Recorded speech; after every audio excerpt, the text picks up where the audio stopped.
Le gouvernement Legault n'aura pas mis de temps à réagir au dépôt du rapport du comité Pelchat-Rousseau, vous savez, sur les ajustements à la laïcité au Québec. Il a promis hier, par la voix de son ministre Jean-François Roberge, un projet de loi cet automne pour bannir, entre autres, les prières en public. On va en parler avec Maître Frédéric Bérard, avocat et docteur en droit constitutionnel. Maître Bérard, bonjour.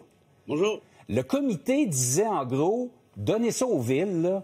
Les villes encadrent ce droit-là et on s'entend, c'est un problème essentiellement montréalais. Pourquoi le gouvernement se sent le besoin d'aller jouer là-dedans?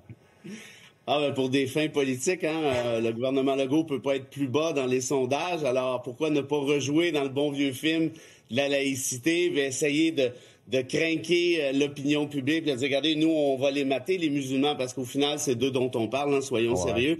Vous savez, ce qui est le plus problématique ici, franchement, mais je ris parce que c'est un cas qu'on pourrait enseigner en sciences politiques.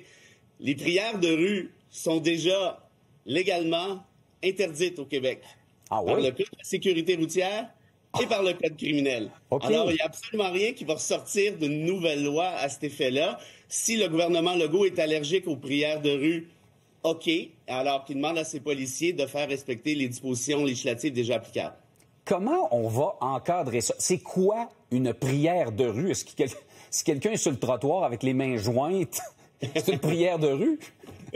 Ça, c'est intéressant. En fait, dans le cas de la sécurité routière, il est prévu que est interdit toute forme de prière qui peut porter un enjeu à la circulation ou à la sécurité. Donc, si vous vous promenez avec votre chapelet et vous récitez, un passage de la Bible, en temps normal, ça, il n'y a aucun problème. On s'entend bien que ce n'est pas de ce dont on parle ici. C'est plutôt les prières, que ce soit, par exemple, à genoux devant tel lieu. Ça, c'est déjà interdit. Pourquoi? Parce que, un, c'est dangereux. Ouais. Deux, ça bloque la circulation. Même chose pour les processions de foi. Par exemple, dans la petite Italie, on sait, il y a plusieurs catholiques qui, chaque année, notamment à Pâques, se promènent dans la rue avec le crucifix et autres. Ceci, c'est déjà interdit par le Code de la sécurité routière, à moins de demander une exemption à la municipalité, donc un permis. Donc, tout ça pour dire que, franchement, vous le voyez, là, c'est fait, ça, cette affaire-là, puis ça fait longtemps. Puis on peut même aller à l'échelle fédérale, parler du code criminel, qui va plus loin que les prières de rue, qui parle de prières dans l'espace public. Si la prière est ostentatoire, par exemple, vous débarquez dans un parc, vous êtes, 5000 catholiques, puis il n'y a pas de place dans le parc. Ça, c'est déjà considéré comme un acte criminel en soi. Alors, tout ça pour dire que dans ma tête de constitutionnaliste, je me gratte la tête de cuillère et savoir qu'est-ce qu'on pourrait ajouter dans cette loi-là qui n'y est pas déjà. Eh bien, franchement, je trouve rien. Donc, à part marquer des points politiques, il n'y a aucun besoin pour une loi comme celle-là.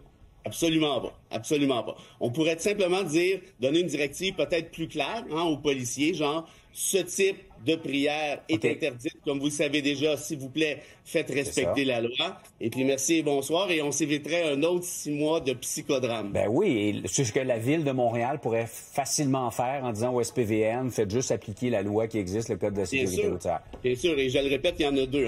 Le Code de la sécurité routière qui est québécois, le Code criminel qui est fédéral. Ce à quoi s'ajoutent les réglementations municipales. Alors là, on est rendu avec la ceinture, les bretelles, la ceinture de sécurité. Le Legault dit non, on va en rajouter une couche pour être bien certain.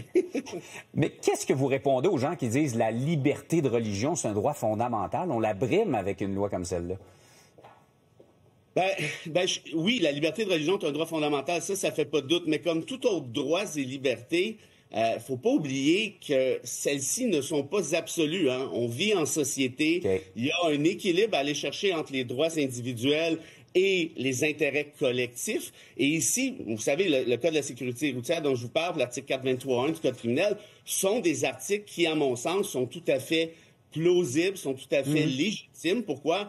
Parce qu'on veut pas qu'il y ait des gens qui se mettent qui se foutent dans la rue comme ça pendant que les voitures passent. Et là, je parle de liberté de religion, mais on pourrait parler de liberté d'expression, que ce serait le même enjeu. Donc, en d'autres termes, oui, les droits fondamentaux doivent être protégés. J'en suis, évidemment. Je fais ça dans la vie. Mais encore faut-il qu'il y ait une certaine limite pour protéger les intérêts collectifs, notamment la sécurité. Ouais.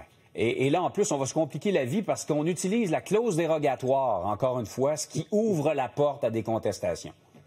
En fait, la dérogatoire, c'est le bon vieux classique. Il n'y a jamais eu de gouvernement autant excités par cette disposition que le gouvernement Legault. Et pour ceux qui ignorent un peu le mécanisme, c'est tout simple. C'est qu'on dit, vous avez un droit fondamental, j'invoque la dérogatoire, puis là, vous en avez plus, et les tribunaux n'ont rien à dire là-dessus. Alors, est-ce qu'on veut vraiment vivre dans une société comme celle-là? Personnellement, moi pas.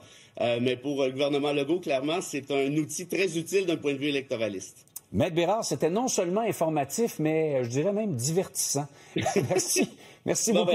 Merci d'avoir été avec nous ce matin. Vous connaissez mon numéro.